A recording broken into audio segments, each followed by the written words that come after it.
In this example video, you'll be able to look in the direction where you want, when you want, exactly the way you would as if we were on scene doing an investigation.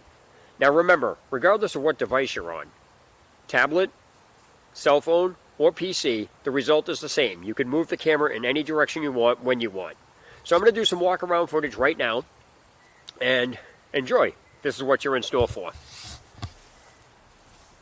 Lisa's around the video. See if you can find her.